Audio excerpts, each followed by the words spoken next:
waxaan idiin soo gudbin doonaa barnaamij ku saabsan caymiska gaadiidka waana barnaamij kooban oo ka hadlaya arrimaha caymiska gaadiidka barnaamijkani caymiska gaadiidka waxa aan diiradda ku saarayaa islamarkaana aan bulshada ugu iftiimin doonaa caymiska iyo waxa uu yahay faa'iidooyinka caymiska midka bannaan ee diinta ogoshahay iyo midka aan bannaanayn iyo su'aalo kale oo dhowr ah kuwaas oo bulshadu wax badan ka faa'iidi doonaan marka ay daawadaan barnaamijkani caymiska gaadiidka barnaamijkani waxaa igala qayb qaadan doona dhalinyaro si iskooda isu abaabulay kana mid ah jaamacadda Hargeysa waxna ka bartay jaamacadda Hargeysa kuwaas oo si iskaa wax u qabso ah u jeclaystay inay bulshada u iftiimiyaan waxa uu yahay caymiska gaadiidku inta uu barnaamijkani socdo waxa ay dhalinyaradu ka jawaabi doonaan su'aalo dhowr ah oo ay ka mid tahay caymiska gaadiidku waxa uu yahay kelmaddan caymis waxa laga keenay cayn xadhiga cayn la dhaho inta nooce uu kala baxo caymiska gaadiidku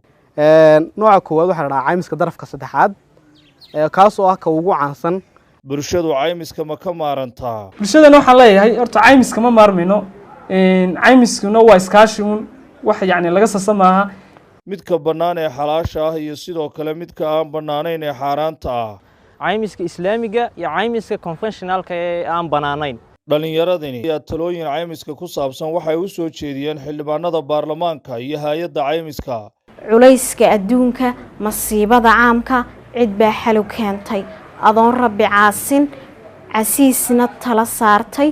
ogowna bal caymis barnaamijkani caymiska gaadiidku waa barnaamij faa'iido weyn u leh bulshada kaasoo haddii ay daawadaan ay wax badan kaga bogan karaan caymiska iyo waxa uu yahay intooda badani barnaamijka waxaa idinla socodsiinaya anigoo Axmed Daahir Nuux Nasabka daawasho wacan si aad wax badan uga faa'iidid oo ku saabsan arrimaha caymiska gaadiidka